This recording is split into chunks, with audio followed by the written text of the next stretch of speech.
And welcome on in, everybody, to the first ever Big Sky Conference SkyCast. This is the weekly show we'll provide you to talk about all the fun things happening in the Big Sky Conference. I'm John Oglesby. I'm over football, women's basketball, and golf. These other two don't need introduction, but I'll still let them introduce themselves. Hey everybody, I'm Jason Ashcraft. I'm the Director of Communications for men's basketball and women's soccer. Brad Wall, cross country, volleyball, track, tennis. The running man. Everything running for... I know, right? Yeah. This guy, he almost runs in his office sometimes. What a great weekend it was last weekend to start out the Big Sky Conference. Want to obviously talk about what's coming up this week, fellas, but at first, want to go into some of the highlights of last week. Most of all, we want to highlight some of our players of the week. Sure thing. Let's move right on into, I believe it's soccer is our first thing up this week. Our players of the week, we had a big weekend. Northern Arizona, huge weekend with a couple of wins there. Haley Wingender was their offensive player of the week. Three goals for them. Big, huge win over Alabama State. And then, of course, on the Montana side, big win over Iowa, previously unbeaten team out of the Big Ten. And that earned Kaylee Norman the defensive player of the week. So far as soccer is going, it's still anybody's race, but every weekend we're seeing some sort of big win from each team. That's such a big win, too, to get a victory over a Big Ten team. Yeah, absolutely. And that's the thing. Montana's been able to bring in a few really good teams. Yeah. They got another Big Ten team coming up this week in Purdue. Mm-hmm. So we'll just see, and Creighton, which is also National Soccer Power. Yeah. We'll see how well the Grizz do this coming weekend. But that is probably, I would venture to guess, one of the biggest wins that we've had for this season. No doubt about that. All right, so pushing forward, Brad, it seems like you have 4 or 5 sports going right now, but let's get to some of yours. All right, so volleyball this last week, really big week. We had 5 teams claim tournament titles, and play of the week, it became a toss-up, honestly. You had Mackenzie Filer for ISU, just super efficient hitting this week. Didn't have a match where she hit below 435. Basically above 500 for the weekend. Idaho State picks up 4 wins, wins the tournament at Boise State, knocking off Boise State, Northwestern in the process. Some big wins there. Yeah, not bad at all. And then last but not least, Janae Vanderplug from NAU. Definitely a big week for her too. Northern Arizona picks up 3 wins in their home tournament, the Lumberjack Classic. They knock off in the championship. They take down Loyola Marymount, who received votes in the latest AVCA poll. So big win for them there. And Eastern Washington, Weaver State, and they head east. They pick up sweeps and win their respective tournaments. And Sac State, not to be excluded there, they pick up a couple wins over at Campbell. So it seems like this non-conference season for volleyball has really come on strong for all the teams in the Big Sky Conference. We've had just these first couple of weeks, it seems like we've had a lot of teams get off to really good starts in the non-conference slate. Absolutely. It's especially the South Division of the Big Sky. It's going to be a fun season there. It's going to be a knockdown, drag-out fight for sure. Well, it's kind of fun to see, like Weber State. They get a brand new coaching staff, but then, like you say, they win a tournament title. That's some good progress for them. Absolutely, and we had probably half of the teams have new coaches this season. So yeah, definitely not skipping a beat this year in Big Sky volleyball. All right, and just looking up to this upcoming week, what do we got going on with them? So we definitely got some challenges coming up. We've already had 3 teams play ranked opponents. We had Northern Colorado play at Colorado State. We had NAU give a pretty good fight to Arizona State the other night, and then Idaho State. They took BYU to 5 sets last night, number 9 in the nation. They gave them a run for their money. It was a great match. And that's really impressive for this Idaho State team that's got a new coach as well. To go into a number 9 team in the country like BYU that was national runner-up, if I recall, last year. Yep. To go and take them to 5 sets, that's really impressive. Rick Reynolds is getting the job done over there so far.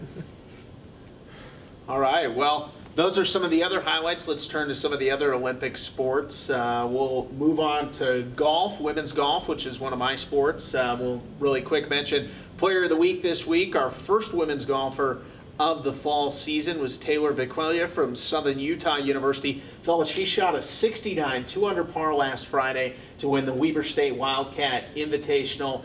I was out at the tournament, windy day. That's not an easy course there at Davis Park, too. Kind of a traditional tree line type course.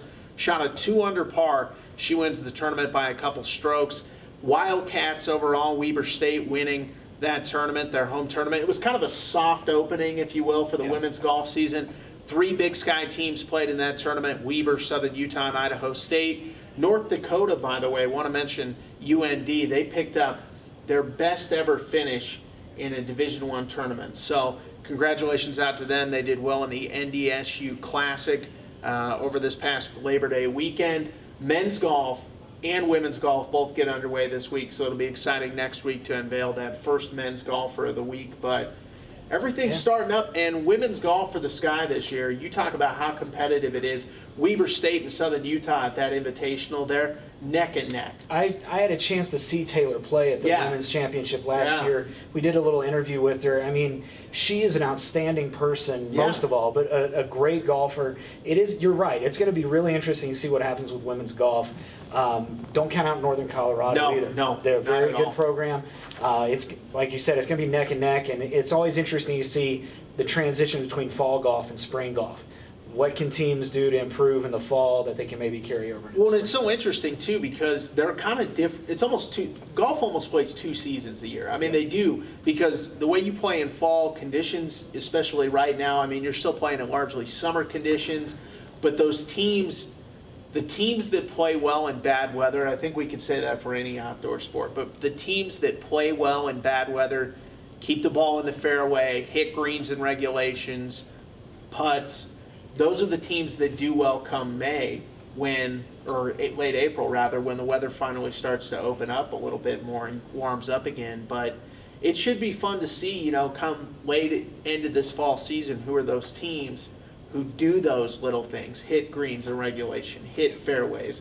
It should be a fun season for women's golf. Yep, should be. All right, and then let's push forward. Let's not leave out cross country. Yeah, not to be outdone, cross country.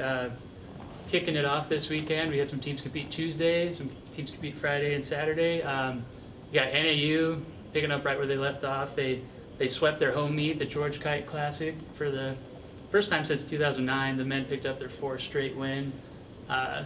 Corey Glines, a University of Michigan transfer, he was our player of the week, or runner of the week, excuse me. Yeah. Covers the 4.5 mile course in 22:48.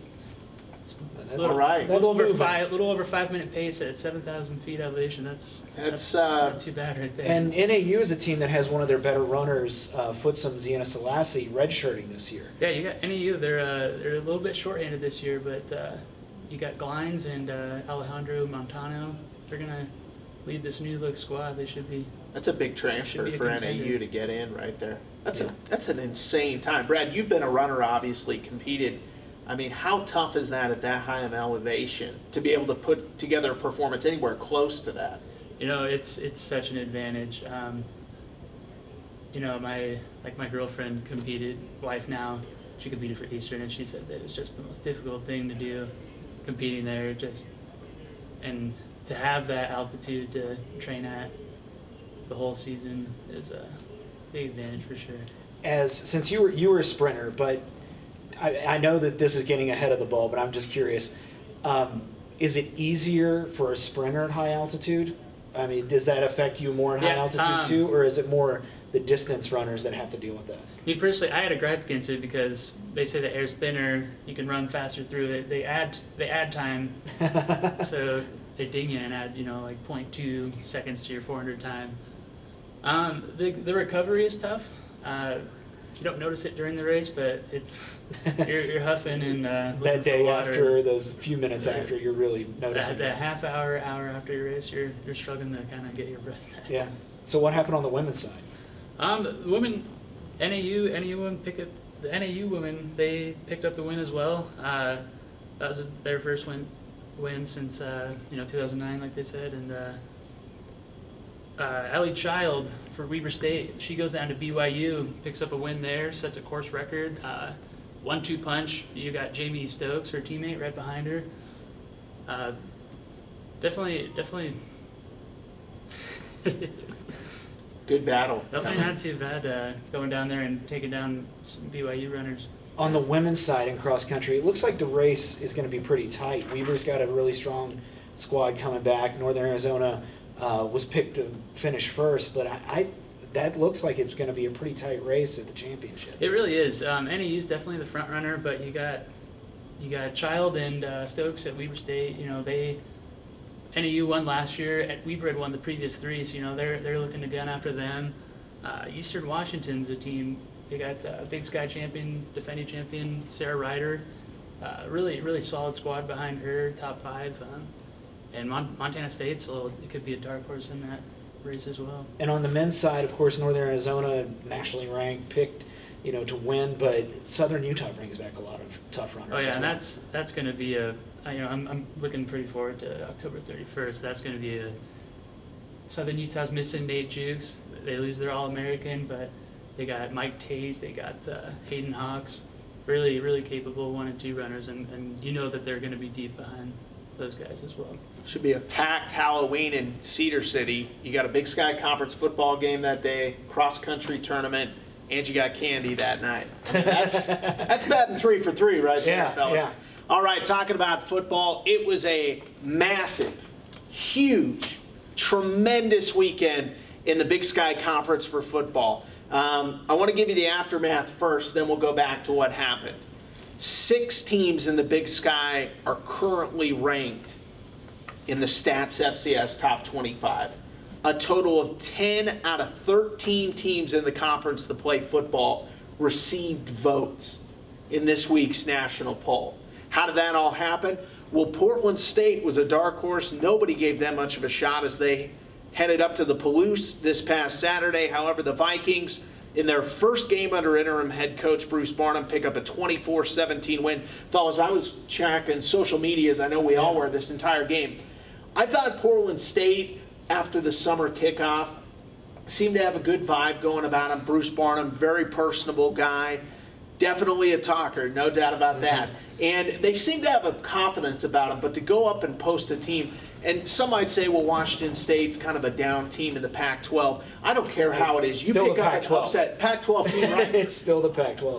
This game, the way Portland State competed, really impressed me. Special teams Yep. was key Absolutely. in that game. And I watched most of that game, and there were so many games on. You're trying to flip through and find everybody.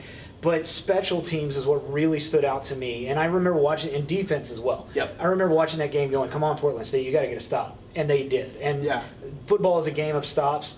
I would not be surprised to see them carry that over into the Big Sky Conference season, because defense in this conference is key. And if the Vikings can get defense going, watch out for him in Portland State. Absolutely. Well, Aaron Sibley, who had that game-clinching interception, he was the Root Sports Defensive Player of the Week in Big Sky football. Vikings get to put that early mojo to the test here this week as they travel to Pocatello to take on the Idaho State Bengals. That game will be available on the WatchBigSky.com, 4:05 Mountain kickoff. Make sure to tune in to WatchBigSky.com to watch that game. A lot of other highlights, though, around the Big Sky Conference. North Dakota going in, and again, people not necessarily giving UND football its credit, but North Dakota was the 24-13 win over Wyoming. Wire to wire. Wire to wire. I mean, Yeah. really, they dominated the game. They had a double-digit lead, had a goose egg thrown up in the fourth quarter until Wyoming got a little bit of momentum late. But John Santiago, we had Bubba Swigert, the head coach of UND football, on This Week in Big Sky, and talked about John Santiago. They liked him as a freshman. They liked him in the recruiting process, but he actually switched positions. Was a wide receiver in camp, now as a running back. That's got to bode well for North Dakota to have a running back put up that type of performance early. Absolutely. And anytime you can start off the season with a win, Oh, regardless who it is, yeah. but to go to an FBS school. And North Dakota, not really picked to win the Big Sky, No. but to go out against an FBS school like Wyoming, get that momentum to carry over. That's huge. And hats off to UND because, like you said, wire to wire, it was an impressive thing.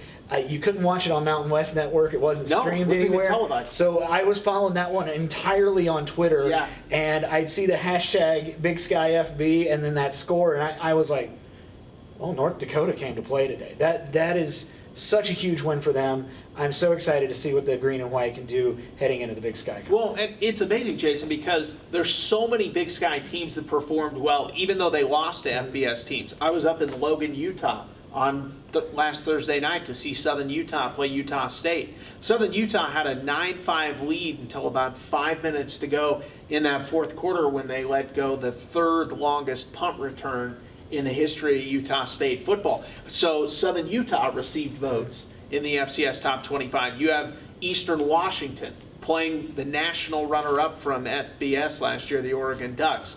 Maybe not the defensive performance that the Eagles wanted, but Brad, that was a big game. I mean, Cooper Kupp, who was our Root Sports co-offensive player of the week, he went off in that game. Autzen Stadium record, going in 246 yards, 16 receptions, three scores. Doing that against Oregon, it's definitely something to write home about. And what I thought was cool is it was nice to see Cooper get a little bit of a national attention from Absolutely. that. And against a secondary like what Oregon's going to throw at you, the amount of speed Athletic. and skill that they have on that secondary. I mean, to watch his performance, that's another game that I really paid a lot of attention to this weekend.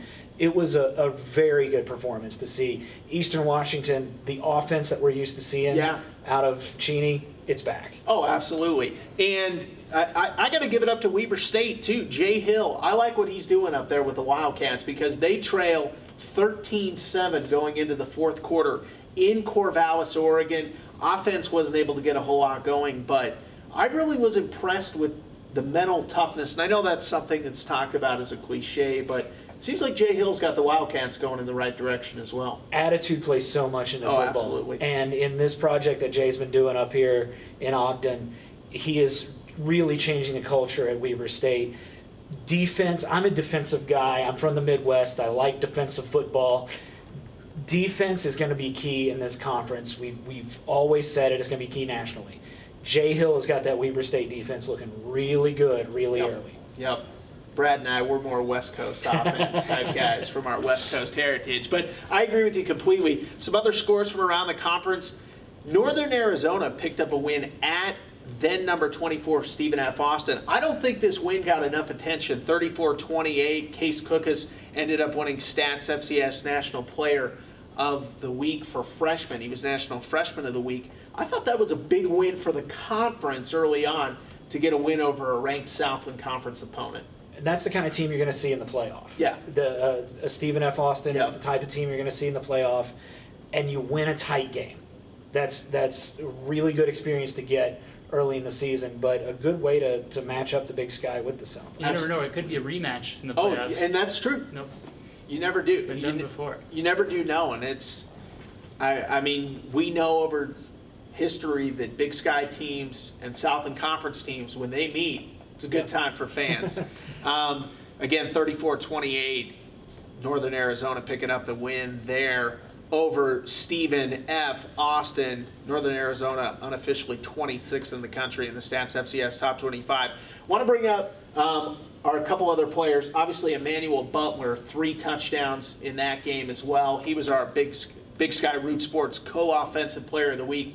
Very tough selection this week because, Cooper, with what he did for Eastern Washington, I mean, when you put up numbers like that, especially in Autzen, which, I mean, there's been some great players roll through that stadium. And for Cooper Kupp of Eastern Washington to hold so many records there, he was the guy. Emmanuel Butler really propelled Northern Arizona to win. But maybe one of the biggest performances the whole weekend, Cal Poly's Alex Vega, a 49-yard field goal, 5 seconds left in the game in windy, blustery Washington Grizzly Stadium in Missoula, Montana. The Mustangs roll into Missoula and upset Montana in a non-conference showdown. Fellas, I was glued to the TV this entire game.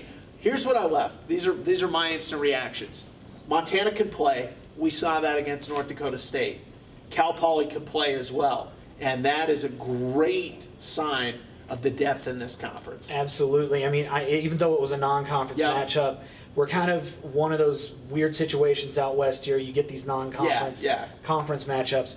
The fact that they could roll in there in a hostile environment the week after you've knocked off defending national champion and pull off a win, that just shows if the conference football season is anything like that, I cannot wait to see just how tight the race is going to be this year, because it was crazy last year. Oh, yeah. It could be a lot more crazy this year. Oh, yeah. It really shows the resiliency of Cal Poly to give up that safety and just hang in there, have that much time left to drive up the field and get that field goal up. Again, Tim Walsh, we know what he's done over the years in the conference, been a successful coach. Looks like the Mustangs could have it going again. I'll tell you what, if you're a defense, you don't exactly want to see that Cal Poly triple option rolling into your house anytime soon. Absolutely.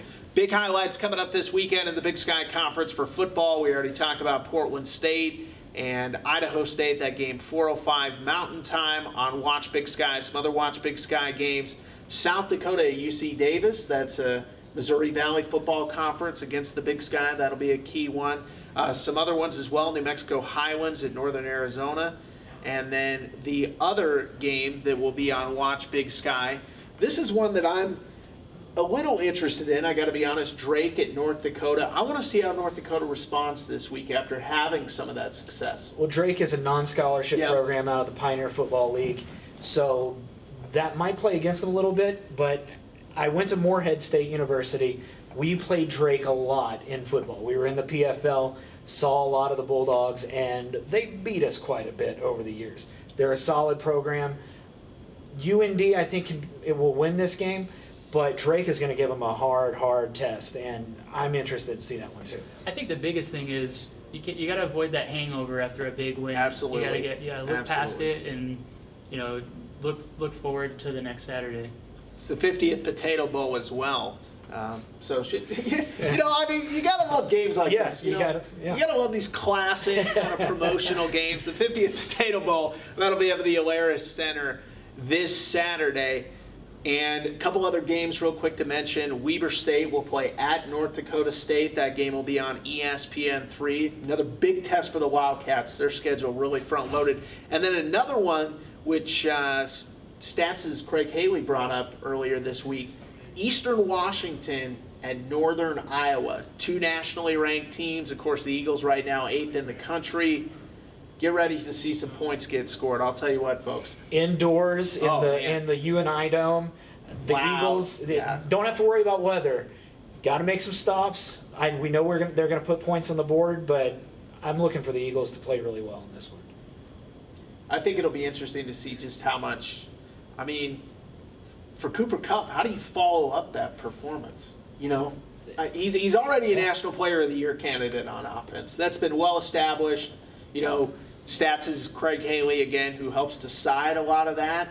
Very impressed with Cooper's performance. But I think it'll be interesting to see not only how he does, but just how that entire Eastern Washington offense, again, does. That's a critical matchup for the conference, Big Sky against Missouri Valley Football Conference. And NDSU versus Weber. Hopefully the Big Sky can make it 2-0 against the Bison. We'll see what happens. I know. Wildcats, remember, played NDSU pretty tough last year when they came here to Ogden. They ended up falling, but played North Dakota State well. So should be interesting to see. Those are some of the highlights from football. Again, remember to go to watchbigsky.com this weekend for some of our televised football games that'll be streamed on that website. But fellas, what are you most excited about this weekend in the conference? Maybe it doesn't have to be your sport. Maybe it is your sport. What are you most excited about? I think for me the most exciting thing coming up this weekend is to see how the Grizz do against Creighton and Purdue. Absolutely. I already mentioned it, but I can't stress it enough. I'm a soccer guy. I love my soccer. Hey. But also you got some really good matchups regionally in soccer. North Dakota State. That's a women's soccer matchup coming up on Friday. North Dakota is looking to improve this year. They've already played very well. And Air Force at Portland State. They are in Hillsboro, Oregon. You can watch that on Watch Big Sky as well. Portland State looking to turn things around a little bit. They've had a slow start, but I think the Vikings are going to do pretty well. Yeah, and in volleyball, you got North Dakota hosting their home tournament. You have Idaho State going to USC. You have Eastern Washington going to Hawaii. That's a terrible road trip. Eastern, know. That would be so. Well, Idaho State too. Like, how, Yeah. as a student athlete, why would you want to go hang out for a few days in Los Angeles at the Galen Center, which is a great Yeah, place I mean, to watch a game? you know. Whatever. but you hope for those road trips. You know, you might not pick up many wins, but definitely gets you ready to battle past this point. You know? Well, yeah, you just want to see that improvement. Yeah. You know, that where, because it is, like, you know, you look at Right. Idaho State, they're going to go in and play Southern Cal. Trojans, one of the most successful Yes. volleyball programs of all time. And so how do you handle that adversity? And that's definitely some big matchups for the conference. I'm stoked again this weekend. There's a few games that are really on my list. I want to see how Portland State plays at Idaho State. Remember, the Bengals, not to shortchange them, but they beat Black Hill State, albeit a Division II team last week, but 55-0. Madison Mangum's catch. I mean, that was number 2 on SportsCenter's top 10. Yeah. So that was a sick catch. I mean, right? But it's just gonna be an exciting atmosphere. I'm gonna be in Pocatello for that game, so I'm excited to see that. Again, I want to see how North Dakota follows it up. I think UND's got a great chance to be a dark horse in this conference, and so I want to see how they do. And then I'm interested to see the Eastern game. And one matchup that I did forget, Southern Utah at South Dakota State. South Dakota State coming off a big upset over Kansas for the Missouri Valley Conference. SU's defense played well last week, so I want to see how they carry over and to see if their offense fires up. Yeah, South Dakota or Southern Utah. I didn't want, obviously couldn't watch that game at Utah State. Yeah, Once 'cause it again, it also was not wasn't streamed. streamed. But we know they can play defense. I think this will be a really good test for them to kind of see where they are in FCS when they challenge against the team that you might see in the playoffs later. Absolutely. So that is week number 2 in the Big Sky Conference, all wound up in a tight little package. We'll be sure to join you next week when we come back for the SkyCast. Fellas, this was a good first show. Top marks. Thank you. Just a little bit of business Yep, to attend absolutely. to. Keep an eye out. Our Watch Big Sky app will be coming out pretty soon. Yes, it hasn't sir. been launched yet. Go to bigskyconf.com to find out when that comes out. It will be here, folks. I know we've been getting some questions about Yeah. it, but it will certainly be there for your use. Absolutely. Brad Wall, Jason Ashcraft, I'm John Oglesby. We'll see you next week on the SkyCast, everybody.